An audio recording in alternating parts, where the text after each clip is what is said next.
Hi there. We're out for a hike and a wild camp today on Bleaklow. I'm aiming to camp at Bullstones. It's a fantastic location with great views, and I've been meaning to camp there for years.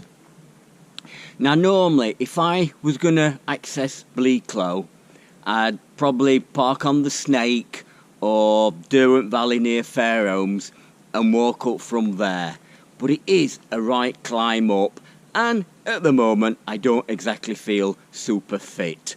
So I've gone for the easy option and I've parked at Langsett, and it's just a steady walk all the way up to Howden Edge. It's probably about 5 miles, but it's up through Cutgate, and it's just a gentle climb, nothing hard or anything like that about it. So yeah, I have gone for the easy option, not feeling too fit. We've had these long dry spells. Now Bullstones, one thing it has got, it's got a natural spring just below it. But is it going to be flowing after all the dry weather we've had? So I've got 1 bottle of water and my water filter. So I'm hoping it will be flowing. It's rained all morning and we have had previous rain. So I'm hoping that it possibly flows all year. I don't actually know. But hopefully we will be able to get some water. Otherwise I'm going to have to wander down to one of the streams and pick some up there. So I'm going to head off through the plantation and then off up across the open moorland until we get to Howden Edge. So I'll see you up there. See you in a bit.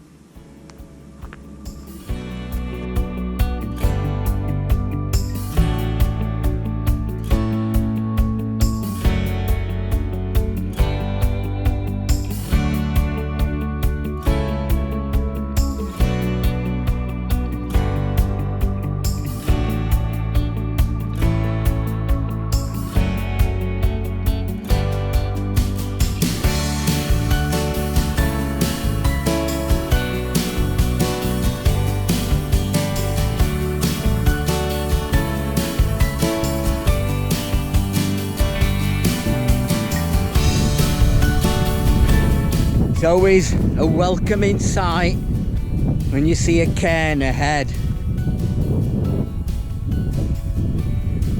So this cairn here marks the junction of Cutgate, where we've walked up, and Howden Edge. A very welcoming sight, because it means basically all the climbing is over. This is about the highest point we'll be reaching today, and over in the distance over there will be Bullstones. That's where we'll be heading next.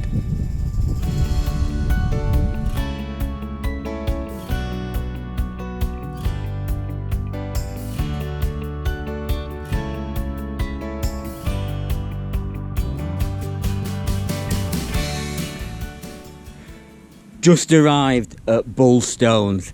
I was worried somebody else might have been here, and then I would have had to move on to somewhere else. So it is reasonably early. That's why I wanted to get here early, to be sure I got my pitch. But I'll just show you this fantastic view before the sun goes in. That's sort of looking down the Derwent Valley. I think if I stand on top of the rocks you can probably see Howden Reservoir, but I think there's only about 15% of the water in it. But just look at that, absolutely beautiful. And that's my view for the night and tomorrow morning. I think it might be time to get the kettle on and have a drink.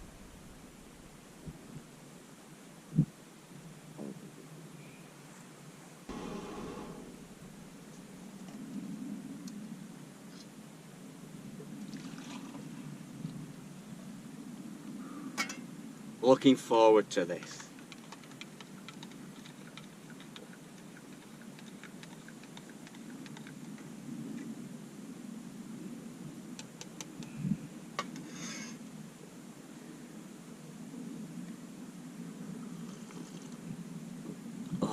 very nice. Now, I'm not going to set my tent up yet. Like I say, we arrived quite early. To be sure, I got the pitch. Well, we're dying for a drink, so thought we might as well have a cup of coffee. I've been straight down. First thing was to film the view. Second job was to go straight down there and make sure the spring is running, and it's running. Oh, beautiful, cool, fresh water. So once we've got camp set up, we'll go down. I'll show you where the spring is, and we'll get my water bag filled up, and that's ready to filter then.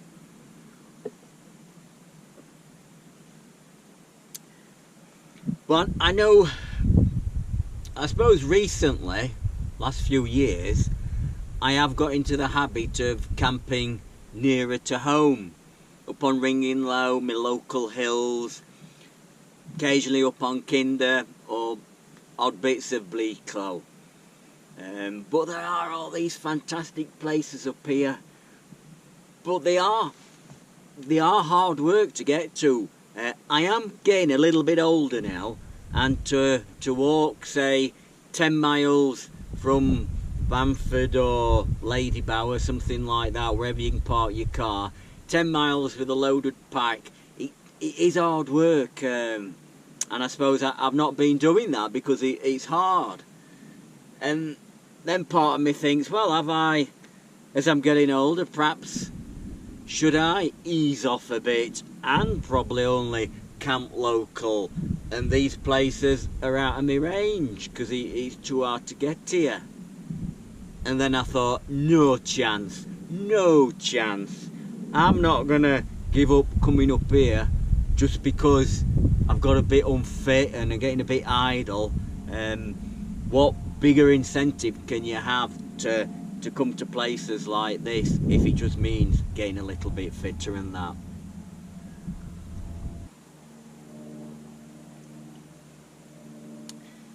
I mean, I'm not unfit. It's just that I find you tend to do a few walks, you build up some fitness, and then you go on holiday. And that's not exactly a fit lifestyle. Sat around in restaurants eating, drinking, bit of sightseeing. So that little bit of fitness you built up, you lose it again then. And then when you come to do your next wild camp, it's hard work again. So yeah, I think I've definitely got to probably go out walking more regularly to keep the fitness and keep it built up. But it's not easy every time. I mean, yeah, I am retired and part of it is going away. But we seem to be away each month, and I have difficulty fitting a camp in, and when I do come to do the camp, various things have got in the way, and I haven't been out for a while. But I have sort of become aware that quite a few of my friends, colleagues, people I know, we're getting to an age where we are starting to get ill with developing stuff. We're all on tablets, we're all got bad hips, bad knees, oh, there's various things. You go out for a drink with somebody, first thing you talk about is, well, I've got to go and see a doctor for this, or how many tablets are you on now? And yeah, it's the wrong thing to be talking about. But as we do get older, we're going to develop these illnesses and old age, call it. But no way do I want something like that stopping me from coming to these places. So I can't think of a bigger incentive to get fit than that if you don't, you're going to lose it, and you ain't going to be able to come to these places. You will be restricted to camping near to home, and I don't want that. I want to come up in winter to these places, which means carrying your winter gear, so you are going to be a lot fitter. But yeah, I think that is a challenge, something to work at. Get a little bit fitter and stretch myself a little bit more. Alright, I'm getting a bit older, perhaps I should be slowing down. Well, I never did like conforming with what you should do, so that straight away is a bit like a a red rag to a bull. If somebody's telling me to ease off a bit, I'm not going to do it. I'll go the other way. I'll put extra effort in and go to more extreme places, because that's what I do, and that's what I want to do. I still want to come to these places. I want the adventure and I want the challenge. I'm not ready to hang my boots up or anything like that yet.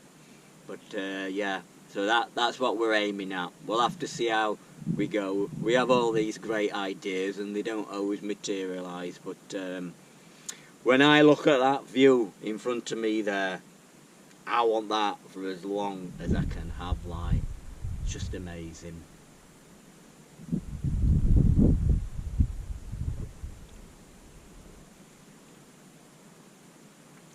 The title said we're going to talk about getting older, and well, here you are. This is it. There'll be a little bit more, but it could happen to us all, so we have to talk about it. So I think I'm going to finish this off. I think should be alright. Get my tent pitched, get camp set up, and then we'll have a stroll down and get some water. See you in a little bit.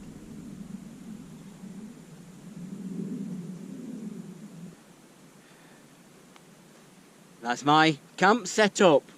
Not going in any great detail. Terra Nova Competition 1.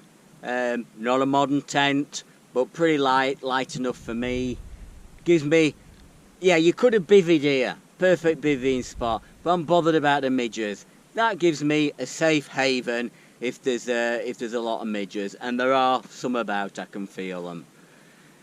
So yeah, now I have tried to get my, this is, you could call it my summer camping gear. I've tried to get it down as light as I can, but still maintain quite a bit of comfort. I put comfort quite high. I'm not super lightweight. But that was me rucksack. With that, fully packed with all my camping gear, including my food, it came to about just over 7 kilograms, which, yep, I'm all right with that.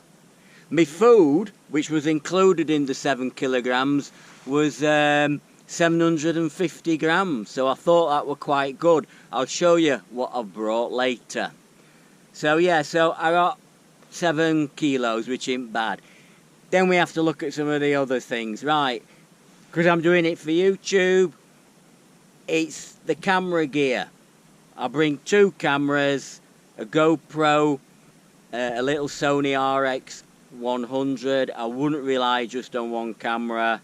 I don't want them to go wrong, and I need the Sony for when the light fails.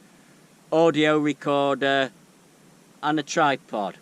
That comes to 2 kilos. So that's pumped me up to 9 kilos now. The fact I carried a bottle of water up as well put me up to 10 kilos. So you can see it climbing up.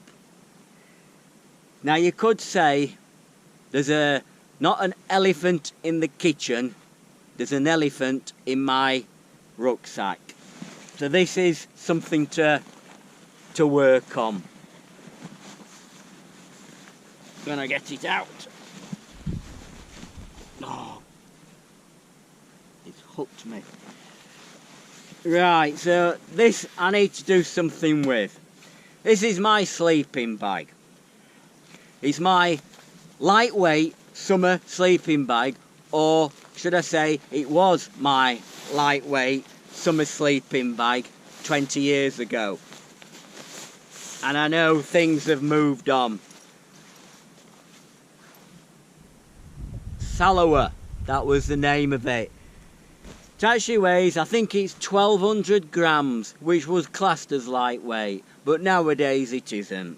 So I thought if I can replace this, I can get a new sleeping bag, a modern one, 600 grams say. So I've saved at least 600 grams there. So this will have to do for the time being.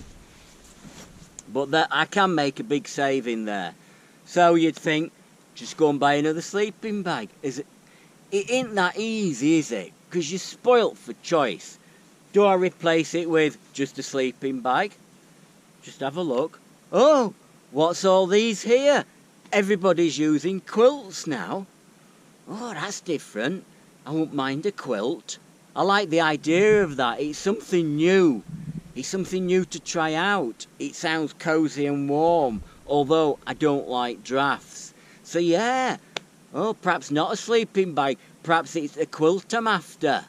A little bit more delving.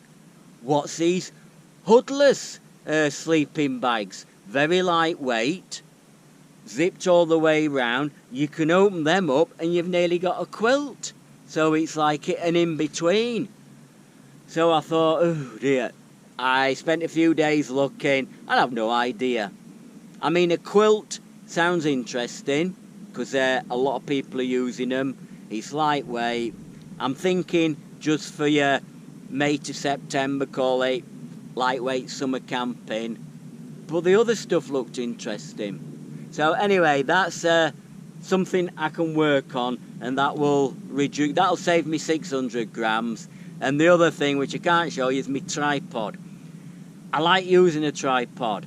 The one I've got, it's one of the lightest I could find many years ago. I've used it camping, down drains, up trees, everywhere. It's a carbon fibre from China, no special name. I can't remember it actually. And it weighed about 1 kilogram. And once it's out in the wind, it don't feel that strong. It can blow over. Not that I would very often. If you put a DSLR on it, it'd be rocking. So I'm looking at that as well. I've seen one that like about a 500 gram with an extension piece. So then that would save me possibly 400 or 500 grams. So with 2 items, I've saved a kilogram. But they're the 2 things working that I'm working on. But the sleeping bag, well, keeps you warm, that, doesn't it? That's what a sleeping bag's for. Keeps you comfortable and warm.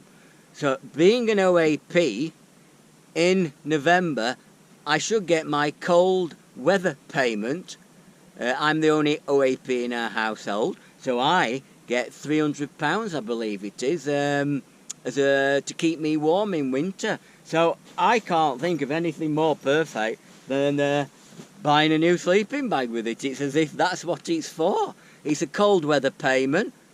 I'll buy a good sleeping bag. So that's something to look at, and yeah, it's another couple of months where we won't be using the summer gear, so there's time to sort that out. Anyway, a lot of talking. We must go and get that water. It might look a little bit dull here. It's bright blue sky round the corner. It's just that I'm sheltered by this rock, which makes filming a bit easier. But I think down where the spring is, it's really bright sunshine. So we'll head off down there and get some water.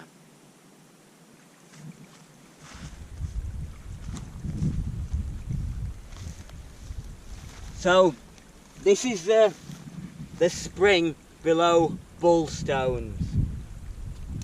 I'll just show you. It comes straight out of this rock, just underneath here.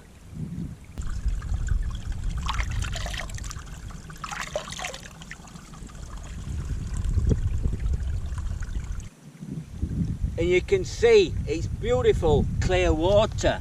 It's not the brown water that you associate with Kinder Scout and Bleaklow. So whether it is actually now naturally filtered through the hillside.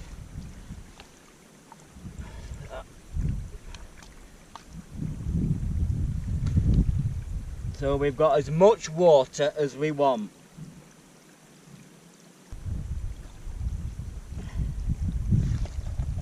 So that'll do me. Whew. Still very sunny, damp conditions. What have we got? Midges. They're all over the place. Anyway, I've got a tent to hide in. So I'll see you back up there at the tent.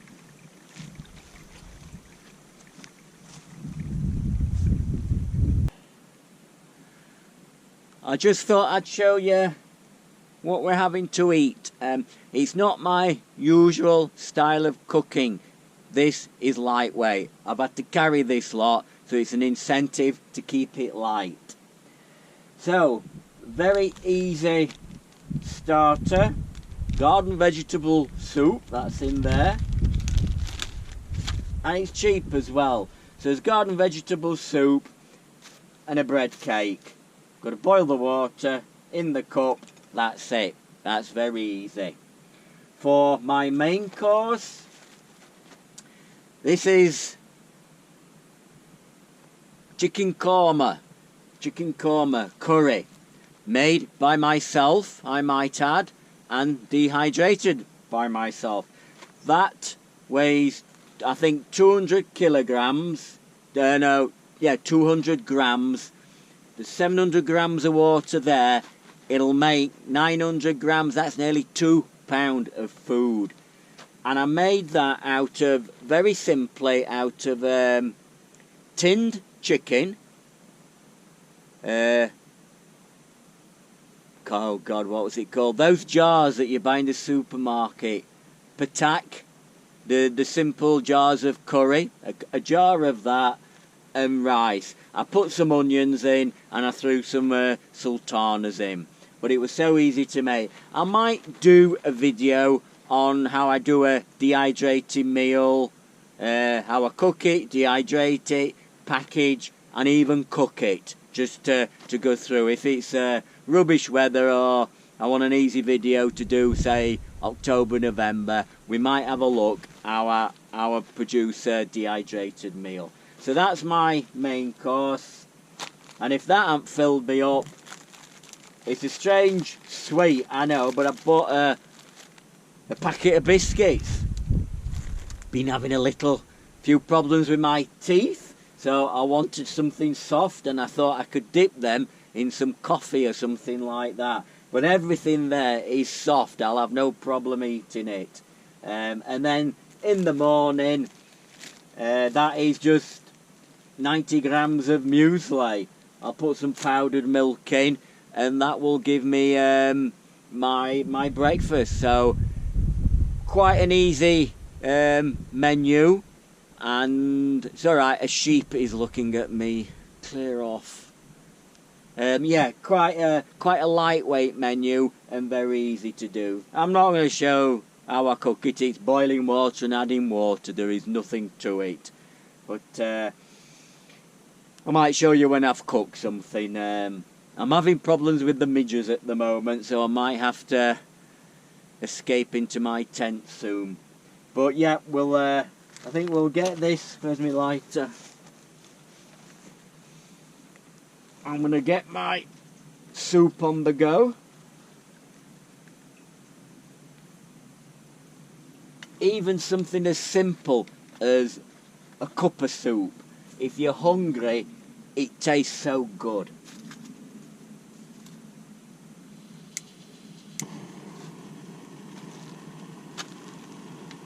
So that's on the go. So I'll see you in a little bit. If there's anything interesting to look at that I've cooked, I'll show you. Can you see all these midges? Oh my God.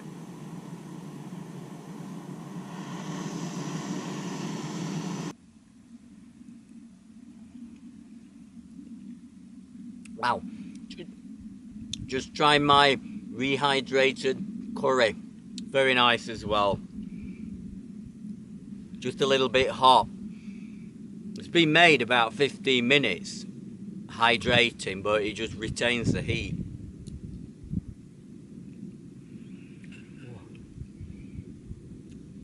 But that is really nice, tasty and filling. I'll let that cool down a bit, I think. But it is beautiful up here. You can't hear a thing. The odd plane coming over from Manchester. But I sort of feel lucky and privileged to be up here on a night like tonight, or any night. You feel so lucky that you can still do this and just enjoy the isolation. It's just beautiful, and I just want that to continue for as long as possible. You sort of feel alive up here because you've put the effort into to come up here, so you've got the satisfaction of that, and then you've got, this is just out of this world. I'm in my element now. There's probably nobody within a mile or even further. I can see the whole area out in front of me. Just so lucky to be able to come up here. I mean, I don't actually feel old. It's not until I see my age written down. When I see 67 written down, it worries me, as if, Christ, is that me? Am I that age? And it really hits me then. Otherwise, I don't really bother about it. I don't feel old. I try not to act old. I might start to look old, but that's about it. I mean, generally, I've always had good health. I've been very healthy. We all have a few minor little hiccups now and then. But I've generally been fit and healthy all my life. And how long do I want that to continue?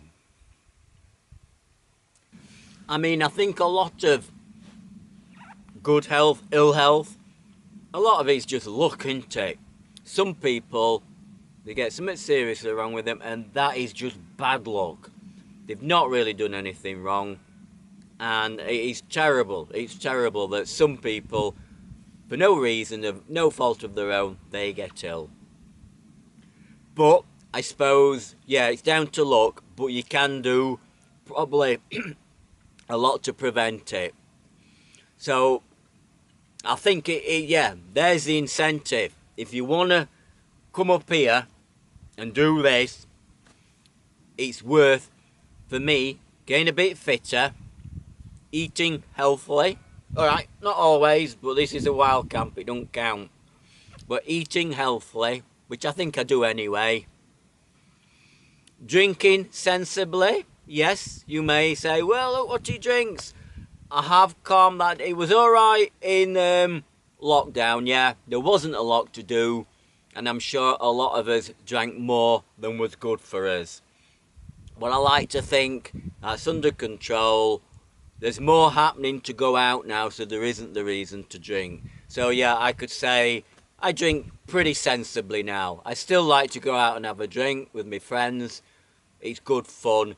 But yeah, I am aware of the dangers, and I am drinking more sensibly. So yeah, so he's getting fit, eating sensibly, drinking sensibly, and hopefully, with a bit of luck, I should last a lot longer, and then I'll be able to roam about these hills to my heart's content for many, many more years. That is my plan anyway.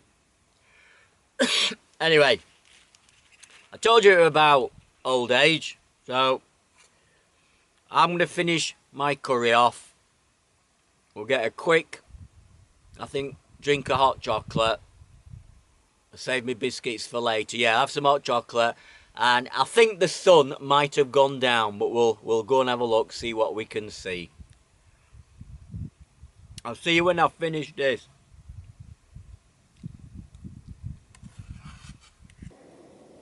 So I'm just going to make some hot chocolate, and we'll go and have a look up on top of the rocks. I think I've missed sunset, but it's still very bright in the sky over there, so we might get some interesting footage.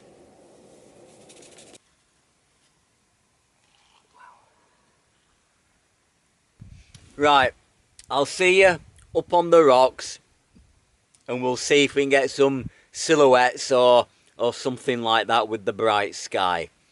See you in a little bit. I'm just going to drink a bit of this so I don't spill it all on the way up.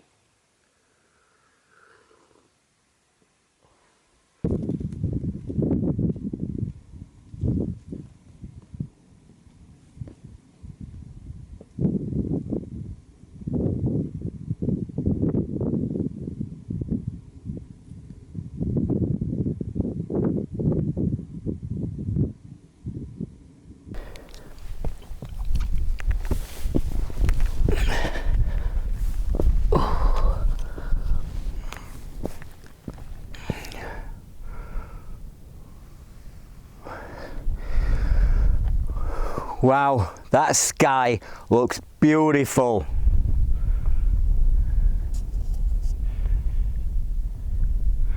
The sun's probably been down about 15 minutes, but it's left that sort of orange glow in the sky, which obviously is giving me a good silhouette.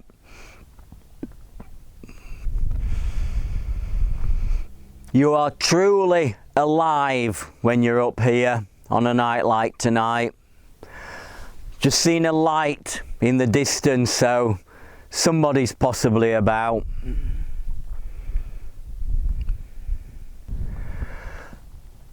Well, I think it's time to call it a night and get into my tent and settle down. It's actually only 9 o'clock and sun's way down and it is starting to go dark. And it is a bit precarious perched up here, especially in the dark. So I'm going to clamber down and get back in the tent, I think. Ooh.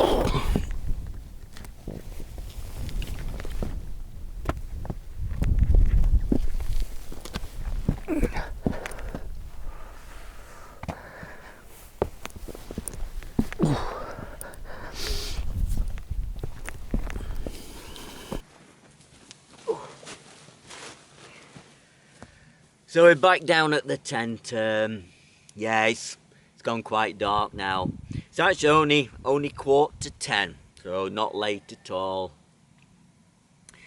It looks like the sky's pretty clear. I can see quite a lot of stars, and you can see lights in the distance.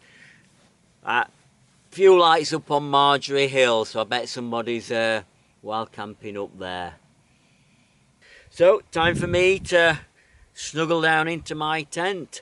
I'm going to unzip my sleeping bag. I'm going to have it fully unzipped and I'm going to lay it over me like a quilt and see what I think.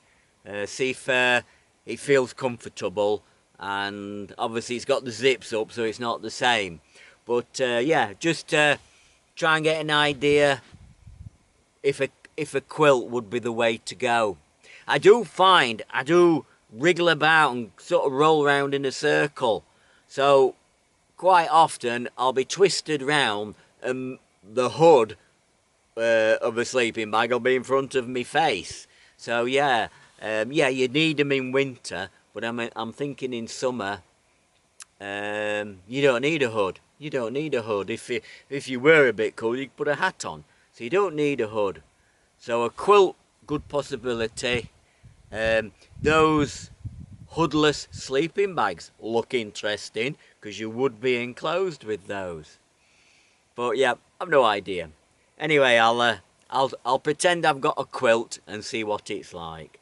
So I'll bid you good night and I'll see you in the morning. Night then.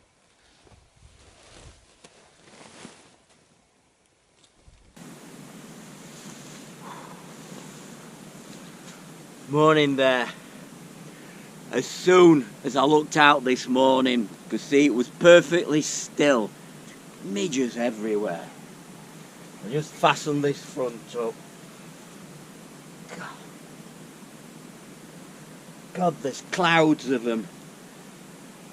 I hate putting this stuff on, but it's all you can do.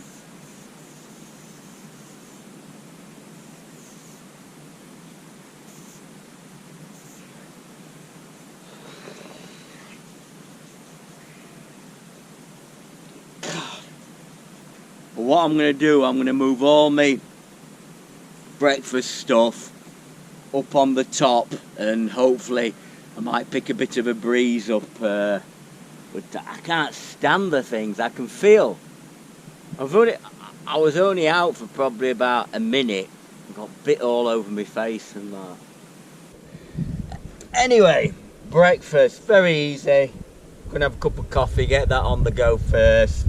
And then I've got that muesli, which is only a matter of boiling water, no real cooking or anything like that, and a bit of milk powder in. Have you seen that? Forgot to show you. That's the water that I filtered yesterday. We got from the spring and I filtered it. It is as clear as anything, and I'm so used to the water being brown, and even after filtering, but that is as clear as it comes out your tap.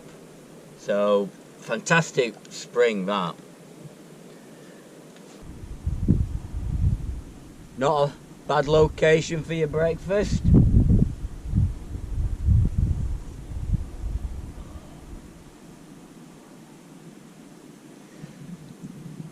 I had quite a good night's sleep. I sort of went to bed probably about 11ish, or tried to go to sleep. But I opened my sleeping bag up as if it was a quilt and just left the box section to put my feet in. And it was surprisingly comfortable. You weren't restricted, so you could move around, and I wasn't cold. So yeah, I thought I would have had quite a few drafts, but no, the sleeping bag draped over the mattress, so it sort of kept you all cocooned in a way. So yeah, definitely worth thinking about these quilts.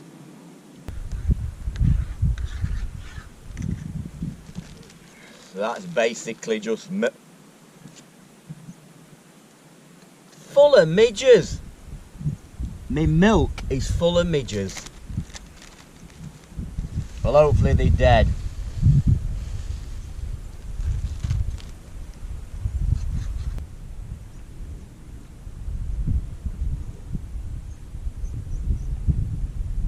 Well, I'm not hanging about down there for too long. There is a breeze here. Makes all the difference. It keeps them at bay. Once I'm down there, it's sort of pretty still, and they just go for you. So once I've finished this lot, I'm going to get packed up. I won't be filming much packing up, not that you want to see that, but I'm just going to cram everything in and get it done as quick as I can.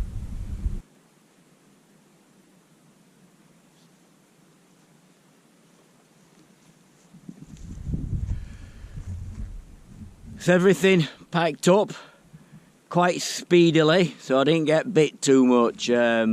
Once you're out in the sun and a bit of a breeze, it's not so bad. But where it's sheltered and a bit earlier on, there were just clouds of midges.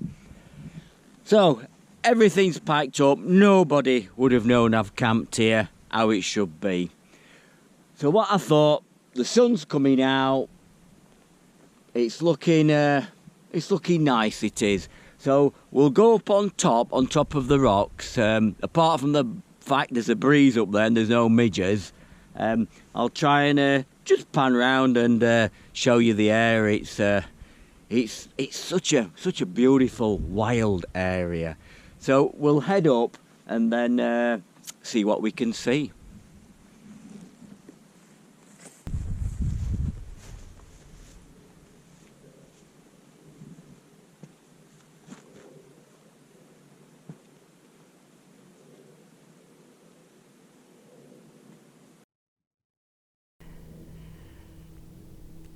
Now as we come round, directly in front of you, probably about just less than a mile away, is Crow Stones. That again, another place I want to camp.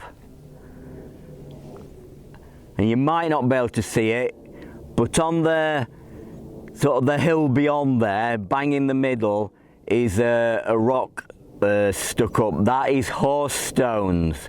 Again, another place to camp. Then further round we've got Grinner rocks and Bleaklow rocks. I have camped at both those places, and yeah, they were amazing camps.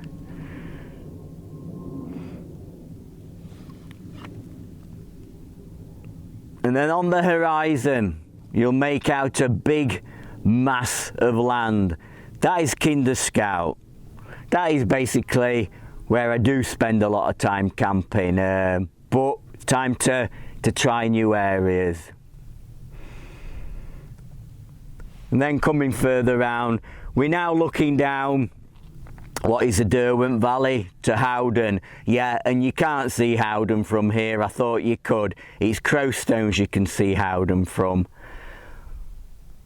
Difficult to make out, I know, but in the distance you'd have Loose Hill and Win Hill, the peaks in the Hope Valley. And I'm coming round towards the sun now, but that'll be Derwent Edge down there. And then obviously coming up on the left hand side, you've Howden Edge, High Stones, Marjorie Hill. So yeah, such a tremendous area to be able to spend the night in.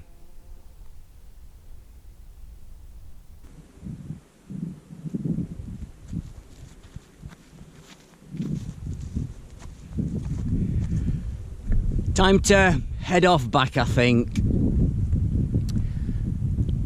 I think if I camp up here in winter, when I've got more gear to carry, I don't know if anybody's ever parked there, but not far down there is sort of below, you've got Slippery Stones, but just further down there's King's Tree. Now, there is room to park a car there, and people park in the daytime. I wonder if anybody, have they left the car there at night? I know Monday to Friday the road is open and it's shut at weekends, but it's a possibility. Just otherwise I'll probably leave my car around Fairhomes. There's laybys there where you can leave them. Just got a little bit further to walk. Now, I hope I haven't gone on too much about getting old, but I'm sort of feeling it a bit, and I just wanted to talk about it, and it's going to happen to us all. So yeah, perhaps it is something you've got to think about, and you've got to fight against it. Don't let it take over. Fight old age and stay young for as long as you can, and that is what I intend doing. So if I can thank you for joining me on this camp, hope you've enjoyed it as usual, and I'll see you on the next camp. I have a feeling we might be back up on Kinder, but we'll have to see. So I'll see you on the next one. Bye then.